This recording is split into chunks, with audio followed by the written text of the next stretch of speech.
Hi, I'm Yew Foong. Welcome to my channel, KL Properties with Yew Foong.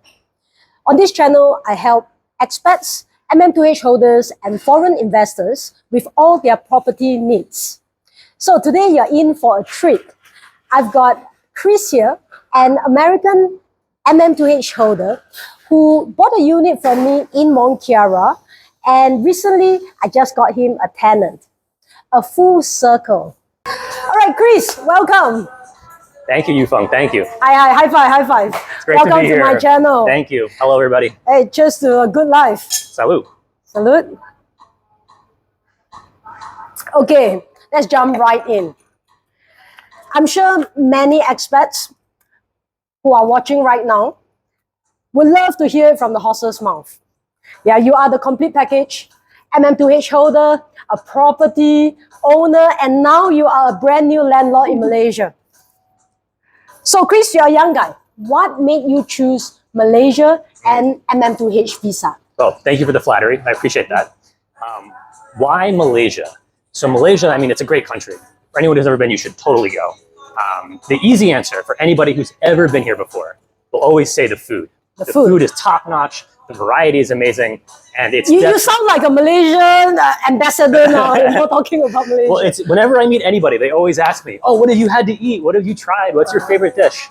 There's a lot of pride, right, in the food here, which I think is great.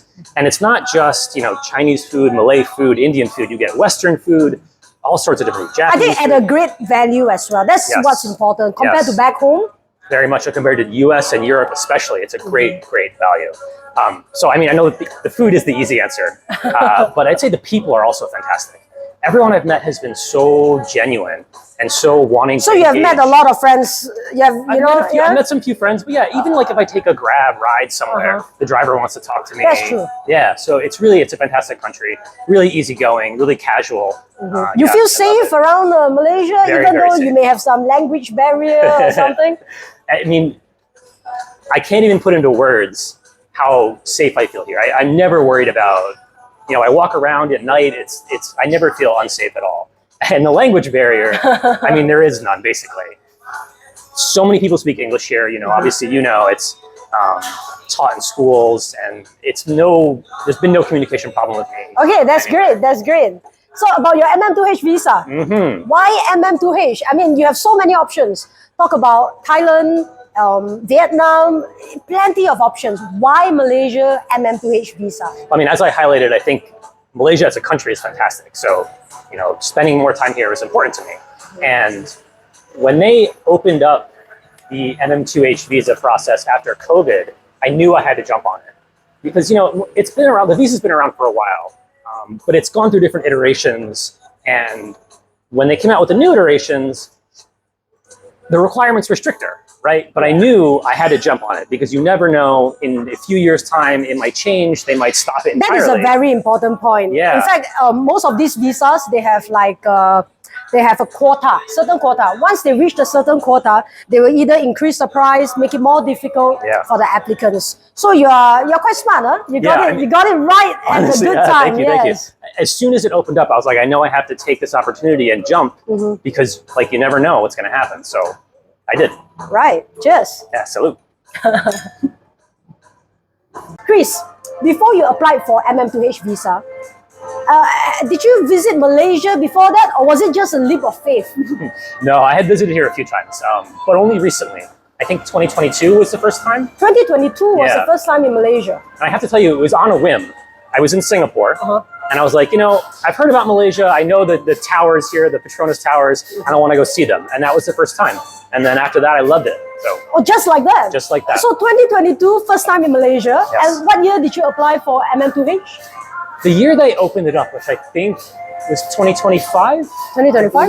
2024, around there, plus minus? Last year, Okay. Wow. Yeah. Did you do a lot of research back home once you go back? I mean, before I initially came, or the visa? After the first time you visited Malaysia, you look at the Twin Towers, then you went back home. I'm sure you must have a lot of thoughts in your mind, before you decide to say, okay, I'm going to go for MM2H. Yeah, I think the big thing for me was I'd heard about MM2H and I researched it, but it wasn't open at the time. So I was like, okay, we'll see what happens. And then I came back and I went to Penang and I stayed longer in Kuala Lumpur. And I was like, at that point, I knew I really loved it. So you came back a second time? Yes. Oh, wow. Yes. Actually, it's quite rare. In fact, a lot of people tend to have the misconception that MM2H is more suitable for older retirees rather than a young guy like you. Yeah. I think the new requirements have made it easier if you're younger to get it. I don't remember the exact older requirements, I see. but it is very much, I think it's open to anyone. It works for you, basically. It works, yeah, it works for me. So, yeah. Okay, that's great. I think a lot of people are surprised, though, when I tell them I have MM2H. Yeah. They're like, oh, They're but like, you're not again? retired? Yeah. What are you doing? I'm like, I know. So part of the MM2H requirement is to purchase a property within 1 year of receiving the conditional approval letter for MM2H. Yeah, and I remember you contacted me via WhatsApp message, and you sent me a really detailed message. Hi, I'm Chris, and I'm interested in buying a property in Mont. I'm a US citizen and just got my MM2H visa approval. As you know, the visa rules require a property purchase within 1 year. I probably am not going to be living in Malaysia full-time for a few years, so I was thinking of purchasing something and then renting it out until I move here full-time. I'm not sure how good of an idea that is or not. I'm open to your thoughts. I found you via your YouTube channel. Thanks for all the info you provide there. I have to say I was very impressed. Yeah, your message was crystal clear, and immediately I knew what you needed and how I could help.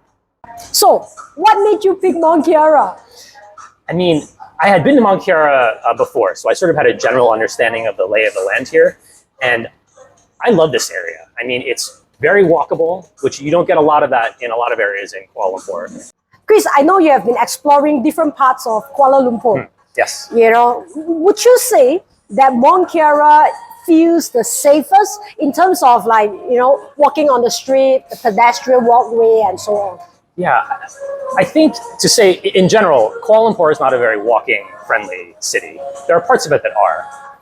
But Mont is great with the pathways, the sidewalks. There are these nice plazas in between the buildings where there are shops. It's very safe.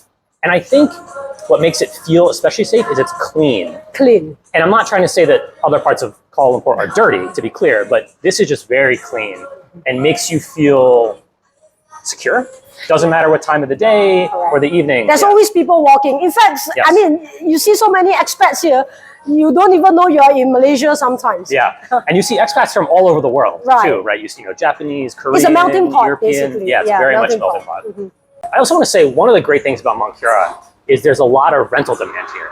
Rental demand. Rental demand. So for me, as I said in my message, you know, I'm not going to stay here full time, so maybe for me it makes sense to buy a unit and then rent it out.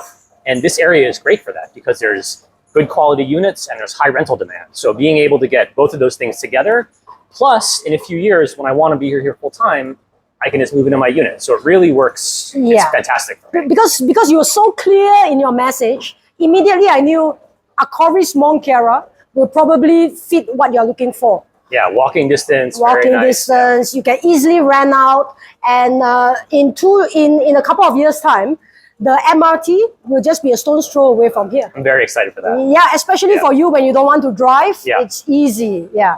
So, how was the buying process of the property compared to back home? Any surprises? So I have experience back in the US buying a house, and I would say there's a lot of similarities.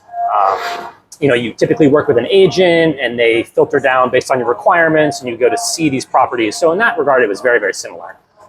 You did tell me that in back home, most of the units or the houses sold are empty units rather than like partial furnished or fully furnished, right? That is the big difference to me. The big difference is here, you have not furnished, partially furnished, and fully furnished. In the US, we would call that not furnished versus furnished. I see. You very rarely in the US have fully furnished properties. Here, I don't know if the majority are, but a lot of the units were furnished, which is great for like a turnkey experience, especially for me looking to rent it out. I could buy a unit, if it came furnished, that's great. Yeah, you can immediately rent it out, especially for expats who's not familiar with Malaysia yet. You know, sometimes you want to buy furniture or you want to hire a plumber and things like that. You really don't know what the market price is. Yeah. And you know, if you just want to, you know, take the plunge and go, buying a unit that's furnished, you could always update the furnishings once you're here, but you don't need to worry about getting it furnished before moving in. So it's really a nice experience that was surprising to me, but I really appreciate it. Okay, and in terms of commission, I mean the professional fee for the agents. I watched some Netflix series like Zeon and property videos, etc. I noticed that in America, both the buyer and the seller have to pay the agent their professional fee. Am I right? No, it's like 3%, 3%. So maybe not the whole America. I don't know. Yeah, it could be different. When I bought a property, it was all covered by the seller. So as a buyer, I didn't have to pay anything. Now I should tell you which part of America. So I'm from the New York City area okay. of the U.S., so Northeast. The rules may have changed since I bought a property, but when I did, it was 0 commission to the buyer, and the seller pays. I think it's like 2 to 5%, something, depending on the relationship and how it all goes. I see. One big difference for me also between buying in the U.S. and buying here was the few banks that I contacted didn't want to give me a mortgage, or it was going to be a lot of collateral for the mortgage. And at that point, I decided I'm just going to pay in cash for the unit, which is, again, sort of different than the U.S. I see. Not totally unexpected, but... Yeah, especially a young guy, so you thought that perhaps you can easily get a mortgage here. Yeah, I do have the same bank in the U.S. and here, so I thought maybe it would be easier for me. Standard Chartered or HSBC Bank? Yeah, I thought maybe it would be easier because of that, but no. Right. That wasn't for me. Well, here's the thing. It's actually much easier if the expat or MM2H holders have local income or income from overseas, especially if you work with a multinational company. Yeah. So your chances of getting a mortgage here will be a lot higher. I see. And also, the banks here tend to prefer certain countries, like Singapore or Australia. Yeah, then they basically have a higher chance of getting a mortgage here in Malaysia compared to other countries. That makes sense. Now you're saying that. It's a risk factor thing and a relationship, I think. I know the U.S. has weird reporting laws where like they want other countries to report. It's complicated. Exactly. So that makes sense. All right, Chris, I remember after you have made an offer for a unit that you like in Aquarius, and you left Malaysia. But within a week, there was some issue from the seller side, and we decided to let that unit go because there was too much of issue. Yeah, it was an unknown timeline. Something like that. We wanted a clean deal rather than something that was complicated. So we let that one go. You were having holiday somewhere. Was it Caribbean or something? You know, I don't even remember where it was, but yeah, it was like 12 hours. Some island, I remember, yeah. You were like really having a good time. And I told you we have to look for a new unit for you. And since you were having a good holiday, you decided to just view the unit via video calls with me. I think I showed you about 3 units or 4 units. And from there, you decided on one. Were you worried about making such a big decision like that via a video call?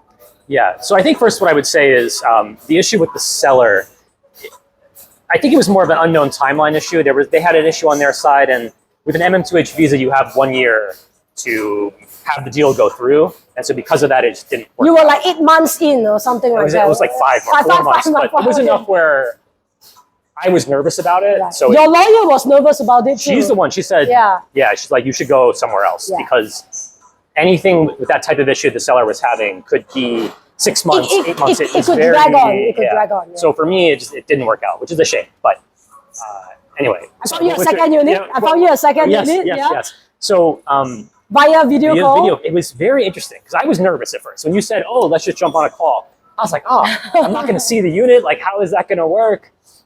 But I was like, why not? Let's see. So I got my laptop out, I remember, and I was like, let me get the biggest screen I had. And at that time, it was just my laptop. Biggest screen. I know, biggest screen. It's a little tiny laptop. But we set up these tours, like you said. Yeah, those video units. It was so smooth. I was really surprised because I was thinking, what am I going to see? How am I going to be able to judge a unit? But it was pretty good. We went through, I think, 2 or 3 different layouts, and one of which I'd seen before, so I was familiar with that. But the other layouts I hadn't seen before. But the whole experience was smooth. I remember, you took your time, everything was really slow, and you pointed out specific things that we should sort of come back to or pay attention to. Yeah, that you probably have to spend some money to, fix it up. Potentially fix, exactly. And then also, even after the calls, you did another walkthrough where you videoed the whole thing, I remember. So that, and you sent me all the videos so I could go back and look at them again, especially to remind yourself. If you're not there, you don't have like that immediate connection. Right. So it was nice having that for me. And it went really smoothly.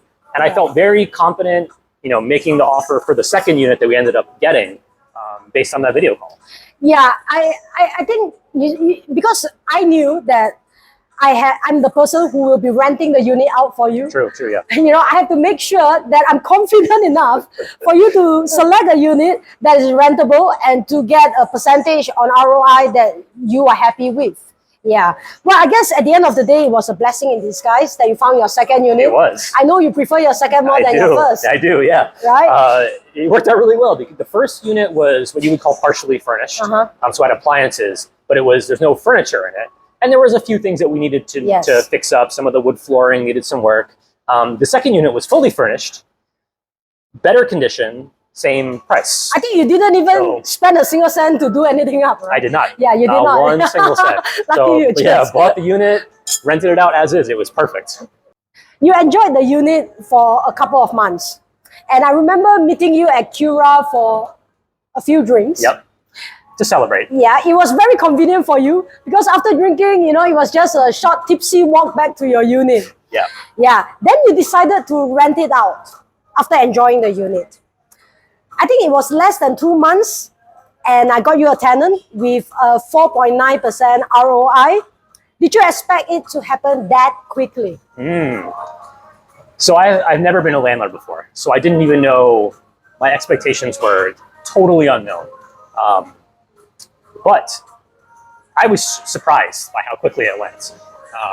Initially, it was sort of, you know, you put it on the market, then there was nothing. And then almost immediately, I felt like you were like, oh, we have, you know, a few options. And then you found the one that you thought was the most trustworthy.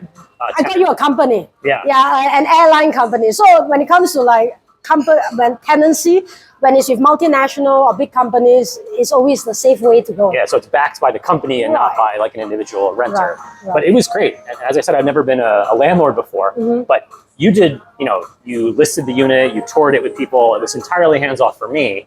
So perhaps you have the luck to be a landlord. You know, we should start to consider the second unit and be a second-time landlord for you. We're going to build our own little empire. Yeah.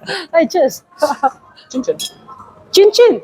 I think we are trying to see how many languages we can get by choosing. I think we're only at 3 or 4 now. 3 or 4 now? Okay. So it must feel very good to be a landlord in Malaysia at this moment because the ringgit is performing. True. That's very true, especially against the US dollar. It is really nice for me because I spend, you know, 3 to 4 months here per year. It's really great to have a cash flow in Malaysian ringgit so that I can have that pool of money to use while I'm here. And I don't have to worry about the conversion of going USD to ringgit. Especially with the world crisis right now, you know, it's wise to have a backup. Yeah. That's very true. A backup or 2 backups. Yeah. Who knows? I mean, it is great to know that I have with the visa, especially that I can move here if I needed to. Just in case. Yeah. Just in case. And then again, having that, the cash flow of the rental is really good because it gives me that pool that I can dip into here that's not US dollar based, which is really nice. So I would like to know, was there anything that you wish you knew before starting your MM2H and your property journey? You know, it's interesting because I didn't know what to expect, genuinely. You know, for me, it's a whole new experience. I'm getting a visa, I'm buying a property overseas. It's a lot. Yeah, it was very sort of unknown, but it was really smooth. And I think the biggest thing that I learned is to not be nervous and just enjoy the experience.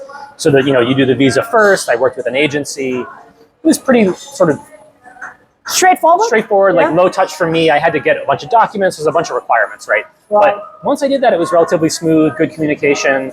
Once I knew that was going to be finalized, I contacted you, and that was obviously a great experience. The property part, yeah. So it was really seamless. It was quite seamless for you. Yeah, and I really didn't know what to expect. I think you're quite lucky because when you say your journey was pretty seamless, it's also because I'm not tooting my own horn.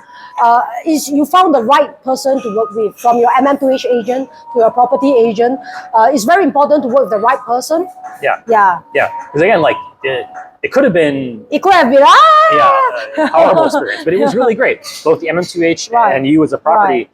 everything, there was never, a mystery. It was always good communication. It was always, this is what we're doing now. If I ever had questions, I could message you. I feel like you never sleep. I message you at like all hours. And it was really great. Chris, you've been traveling all over Malaysia, yeah, hotel hopping every week. Maybe it's time to start your own channel and share your journey with us. Maybe. Stay tuned for Hotel Hopping with Chris. And that's not a bad name, I'll be your first subscriber. Don't forget to collaborate with me. Yeah, for sure. 100%. Okay, I take your word for it, yeah. Now let's play a quick round of rapid fire questions. Okay. Before we wrap this up and go back to our drinking session. Okay. All right? I'm ready. Let's do it. All right, ready. Just 4 questions. Quick one. Okay. Number 1. What is the spiciest thing you have eaten in Malaysia, and would you order it again? You knew I love spicy food, so you would ask this question. Quick. Goodness, I know. What did we have? You and I, we had Hunan? lunch, The Hunan? Is that the one? and we had the fish dish. Is that the spiciest thing you have eaten? I think so. Yeah, I think so. Oh. It was really good. So the answer is the Hunan, and would you go back to it 100%. again? It was delicious. Second question, your favorite alcoholic drink that you order at a bar? I'm a beer guy. I really like, though I would say in Malaysia, a lot of the beers are lighter, which is good for the weather. I mean, it's very hot here, and it's nice and refreshing. If I was in the US, I'm more of like a IPA hoppy guy, but here I'm a beer guy. This is not looking like a rapid fire question. This is more like a slow fire question. All right, I'll be more direct with my answers from now on. All right, number 3, ever blacked out and woken up in a different part of Malaysia? No. Oh, quick answer. I like that. Number 4. Always make sure you get home safe with your keys and your phone. So kids, remember that. Okay, Yes. number 4, quick one. Who's your favorite drinking buddy in KL, and are they here right now? It has to be you. Cheers. Cheers. Bottoms up. Right. Thanks a lot, Chris, for your time today. Thank you. And I really appreciate your time. I hope you continue to enjoy Malaysia with me. Yeah, don't forget me. I love it here. Thank you so much for your time, and I really appreciate all you've done for me. All right. So for my viewers out there, feel free to drop me a WhatsApp message. My number is on the screen for MM2H or property-related matter. Thank you very much for watching today. Don't forget to press the subscribe button for more news relating to MM2H and property in KL. Cheers.